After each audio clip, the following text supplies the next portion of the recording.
ఉన్న బంగారాన్ని విడిపించి ఆ రోజు ఆన్లైన్ రేటుకే మేము కొంటాం. Sharma gold company. నమస్కారం, సుమన్ టీవీకి స్వాగతం. చాలా మందికి కళలు అనేవి చాలా ఎక్కువగా వస్తూ ఉంటాయి. అయితే స్వప్న శాస్త్రం ప్రకారం జంతువులు కళలోకి వస్తే ఏమవుతుంది? కొంతమందికి పులులు అలాగే పాములు కరుస్తున్నట్టుగా వెంబడిస్తున్నట్టుగా ఇలా కళలు వస్తూ ఉంటాయి. ఈ రకంగా జంతువులు కానీ పక్షులు కానీ కళలోకి వస్తే ఏమవుతుంది? ఈ విషయాన్ని తెలియజేసేందుకు మనతో పాటు ఉన్నారు ప్రముఖ జ్యోతిష శాస్త్ర పండితులు బ్రహ్మశ్రీ సుభాష్ శర్మ గారు. గురుగారు నమస్కారం అండి. శ్రీమాత్రే నమః అండి. గురుగారు, చాలామందికి అసలు స్వప్నం రాకుండా నిద్ర పట్టదు. నిద్ర పూర్తయ్యేంత వరకు కూడా స్వప్నాలు వస్తూ ఉంటాయి. అయితే ఈ స్వప్నంలోని జంతువులు ముఖ్యంగా పులి కానీ పాము కానీ ఇట్లా పులి వెంబడిస్తున్నట్టుగా, పెద్ద పులి కనిపిస్తున్నట్టుగా, లేదంటే పాము కరుస్తున్నట్టుగా వెంబడిస్తున్నట్టుగా ఇలా చాలా కళలు వస్తూ ఉంటాయి కదా. ఈ రకంగా కళలు వస్తే ఏమవుతుందో తెలియజేస్తారా? చాలా మంచి ప్రశ్న అండి, తప్పకుండా తెలియజేస్తాను. ముందుగా ప్రేక్షకులందరికీ శ్రీమాత్రే నమః, శ్రీ గురుభ్యో నమః. నమో దేవ్యై మహాదేవ్యై శివాయై సతతం నమః. నమ ప్రకృత్యై భద్రాయై నిహతాం ప్రణతాస్మిత. కళలు అన్నదానికి అర్థం ఏంటి అంటే, మనం ఏదైతే ఒక విషయాన్ని పదే పదే సార్లు ఆలోచిస్తున్నామో, ఏదైతే భ్రమపడుతున్నామో, భయపడుతున్నామో, అదే కళల రూపంలో మనకు వచ్చేటటువంటి సంకేతాలు. అవి మనిషి మెదడులో ఉన్నటువంటి సంకేతాలకు ఒక గుర్తుగా వచ్చేటటువంటివే కళలు. అంటే మనము పడుకున్నా కానీ మన సబ్కాన్షియస్ మైండ్ అనేటటువంటిది ఎప్పుడు కూడా రన్ అవుతూనే ఉంటుంది. ఆ ఆలోచనలు ఎప్పుడూ కూడా తిరుగుతూ ఉంటూ ఉంటాయి. అయితే దీంట్లో ఈ స్వప్న శాస్త్రము అనేటటువంటిది ఒక జ్యోతిష్యం ఉంటుంది. అంటే స్వప్నంలో ఏ ఏ వస్తువులు వస్తే ఎలాంటి సంకేతాలు ఉంటాయి, భవిష్యత్తులో దాని వలన ఏదైనా జరిగేటటువంటి అంటే మంచి కానీ చెడు కానీ, పాజిటివ్ ఆర్ నెగిటివ్ ఏదైనా జరిగే సంఘటనలు ఉన్నాయా అనేటటువంటిది తెలిపేటటువంటిది స్వప్న శాస్త్రము అని అర్థము. అయితే మీరు అన్నట్టుగా మనకు క్రూరమైనటువంటి జంతువులు రావడము, లేదంటే విష సర్పాలు రావడము, లేదు అనంటే కనుక అడవి లాంటి ప్రదేశాలు రావడము, జలపాతాలు రావడము, లేదంటే ఈ యొక్క చనిపోయినటువంటి వ్యక్తులు రావడము, ఇవన్నీ కూడా దేనికి సంకేతం అంటే నెగిటివ్ ఎనర్జీకి సంకేతం. అంటే ఇలాంటి సంఘటనలు వస్తున్నాయి, ఏదైనా క్రూరమైనటువంటి జంతువులు మీరంటూ పులి కానీ, సింహాలు కానీ, లేదంటే అడవిలో సంచరించేటటువంటి జంతువులు కానీ, గబ్బిలాలు కానివ్వండి, ఇవన్నీ కూడా కళలోకి వస్తే ఏమవుతుందంటే దీనిని అపమృత్యు సంకేతముగా చెప్పడం జరిగింది. అంటే అపమృత్యు మీన్స్ నీకు వాహన ప్రమాదము కానీ, లేదా ఎవరితోనైనా హాని జరిగేటటువంటి అవకాశాలు కానీ, లేదా నీ జీవితంలో ఏదైనా చెడు సంఘటనలు జరిగేటటువంటి అవకాశాలు కానీ ఇలా ఉన్నాయి అని తెలిపేటటువంటి సంకేతాలు ఈ క్రూరమైనటువంటి విషయాలు కళలోకి రావడం వల్ల జరుగుతూ ఉంటుంది. అంటే మనిషి ఏదో ఒక భయము, ఆందోళన, విచారణ చెందుతున్నాడు, ఏదో అపాయం వస్తుందని ముందుగానే భయపడుతున్నాడు. Nature will be decide. అంటే నీ జీవితంలో ఇలా ఆలోచిస్తున్నావు, నెగిటివ్ ఇంపాక్ట్గా నీ బ్రెయిన్లో ముద్ర పడిపోయిందంటే ఏదో సంఘటన, అంటే నువ్వు తప్పు చేసైనా ఉండవచ్చు, లేదా నువ్వు ఏదైనా అపాయమైన నీకు జరిగి ఉండేటటువంటి సంఘటనలు దీని ద్వారా కలిగేటటువంటి అవకాశాలు చాలా మట్టుకు కనిపిస్తాయండి. అలాగే దీన్ని నెగిటివ్గా తీసుకోవచ్చు. పాజిటివ్గా తీసుకోవాలంటే పాజిటివ్గా కూడా కొన్ని సంకేతాలు కూడా ఉంటాయి. అంటే ఇవి కరిస్తే మంచిది అనేటటువంటి అంశాలు కాదు. అంటే మనకు వచ్చేటటువంటి ప్రదేశాలు, అంటే మంచు కొండల లాంటి ప్రదేశాలు కానివ్వండి, జలపాతాలు కానివ్వండి, లేదా దేవాలయాలు, అంటే చాలా మటుకు ఆ దేవాలయానికి వెళ్ళి చాలామంది డ్రీమ్స్ ఉంటాయి. అలాంటి దేవాలయాలు కళలోకి రావడము, అలాగే తల్లిదండ్రులు కళలోకి రావడము, అలాగే కొన్ని ముఖ్యమైనటువంటి స్థలాలు, అంటే వాళ్ళకు ఒక విహారయాత్రకు పచ్చదనం పరిశుభ్రతగా ఉన్నటువంటి స్థలాలు రావడం, ఇవన్నీ కూడా శుభానికి సంకేతము అని చెప్పడం జరిగింది. అంటే నీ జీవితంలో ప్రయాణం చేయడానికి కానీ, లేదు అనంటే కనుక నీ జీవితంలో శుభకార్యం జరిగేటటువంటి సంఘటనలు కానీ, లేదా నీకు అదృష్టం కలిగేటటువంటి సూచనలు కానీ ఉన్నాయి అని తెలుసుకోవడానికి ఇలాంటి కళలు అనేటటువంటి ముందుగానే వస్తూ ఉంటాయి. అంటే నేచర్ ఎప్పుడైనా కానీ మనిషికి కొన్ని సంకేతాలు వస్తూ ఉంటాయి.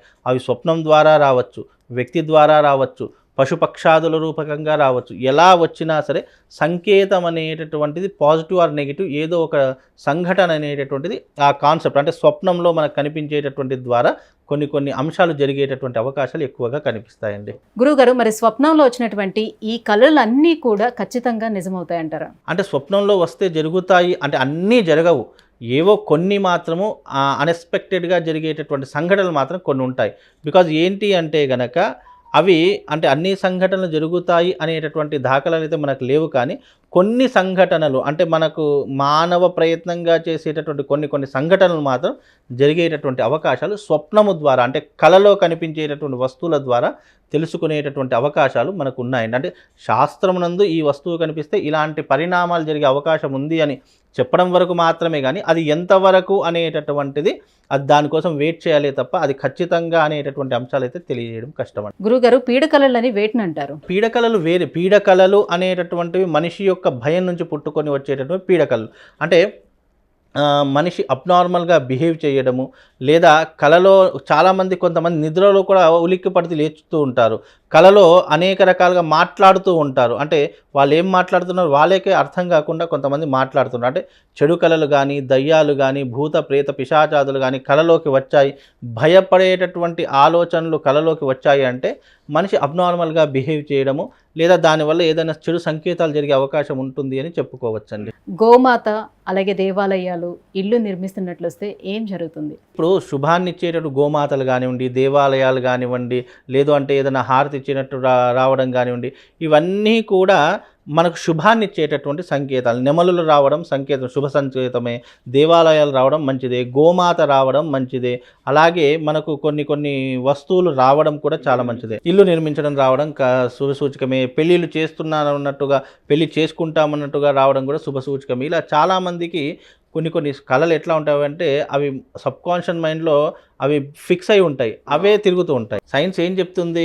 నువ్వు ఏదైతే 1కి 10 సార్లు ఆలోచిస్తున్నావో దాన్ని నీకు స్వప్న రూపకంగా ఒక సంకేతాన్ని తెలియజేయడం అనేటటువంటిది కూడా సైన్స్ పరంగా జరుగుతుంది అని చెప్పేసి పరిశోధనలు కూడా తేలడం జరిగింది. అంటే మనం ఏదైతే 10 సార్లు ఆలోచన చేస్తున్నామో అవి మనకు స్వప్న రూపకంగా దర్శనమిస్తాయి. కానీ ఆ స్వప్నంలో వచ్చేటటువంటి సంకేతాన్ని బట్టి పాజిటివ్ ఆర్ నెగిటివ్ అనేటటువంటి అంశాన్ని మాత్రం చెప్పుకోవచ్చండి. గురుగారు, మరి స్వప్నంలో ఎటువంటి కళలు వస్తే మంచిది కాదంటారు? స్వప్నంలో మనకు చెడు సంకేతాలు చూపెట్టేటటువంటివి కొన్ని ఉంటాయండి. అంటే ఈ పశువులను బలిచ్చేటటువంటి సంకేతాలు కానివ్వండి, పులులు మనల్ని తినేసినట్టుగా కానీ, మన మీద పడినటువంటి సంఘటనలు కానీ, అడవి ప్రదేశాల్లో మనం ఒంటరిగా ఉన్నటువంటి ప్రదేశాలు కానీ, ఇవన్నీ వస్తే చెడు సంకేతాలకు దారితీస్తుంది. అలాగే మన వెంట ఏదైనా దుష్టశక్తి ప్రయత్నం చేస్తుంది మనల్ని పట్టుకోవడానికి, లేదా మన చుట్టూ ఏదో నెగిటివ్ వైబ్స్ వస్తున్నాయి, నిద్రలో మనకు ఉలిక్కిపడి లేస్తున్నాము, నిద్రలో అనేక రకములైనటువంటి దాడులు మన మీద జరుగుతున్నాయి, ఇవే అన్నీ కూడా చెడు సంకేతాలకు మార్గంగా కూడా చెప్పుకోవచ్చు. అలాగే మన జీవితంలో వచ్చేటటువంటి చాలామంది తెల్లవారుజామున వచ్చే కళలు నిజమవుతాయి అని చాలామంది అంటూ ఉంటారు. అవి తెల్లవారుజామున వచ్చి కళ ఏదైనా కలరగానే, అంటే కళలను సాకారం చేసుకోవాలని చెప్పింది, కానీ అవి ఎంతవరకు అనేటటువంటి మానవ ప్రయత్నం మీద ఆధారపడి ఉంటాయి. అందులోనూ కొన్ని కళలు అనేటటువంటివి ఎలా ఉంటాయంటే మనిషిని భయపట్టే రకంగా ఉంటాయి. భయపెట్టేటటువంటి సంఘటనలు ఏదైనా కానీ మనిషిని ఒక నెగిటివ్లోకి లాగేస్తుంటాయి. అవి ఆలోచించే విధానాన్ని బట్టి అవి ఎక్కువగా మనిషి మీద ప్రభావం చూపించి మనిషిని కొంతవరకు నెగిటివ్ వైపు లాగేటటువంటి ప్రయత్నాలు ఉంటాయండి. అందుకే అలాంటి కళలు వచ్చినప్పుడు దేవాలయానికి వెళ్ళి అక్కడ నమస్కారం చేసుకుని ఒక 10 నిమిషాలు ప్రశాంతంగా ఏమీ ఆలోచించకుండా కూర్చుంటే మన కళలు అనేటువంటి అంటే చెడు సంఘటనలో ఉండేటటువంటి కళలు రాకుండా ఉంటాయండి. గురుగారు, స్వప్నశాస్త్ర ప్రకారం స్వప్నంలో ఎటువంటి కళలు వస్తే ఎటువంటి ఫలితాలు వస్తాయి, ఏ కళలు వస్తే మంచి జరుగుతుంది, ఏ కళలు వస్తే చెడు జరుగుతుంది, విషయాలన్నీ కూడా ఇంత క్లుప్తంగా తెలియజేసినందుకు ధన్యవాదాలండి. సుమన్ టీవీలో మీ పర్సనల్ అండ్ బిజినెస్ ప్రమోషన్స్ కోసం కింది నెంబర్కి కాంటాక్ట్ చేయండి.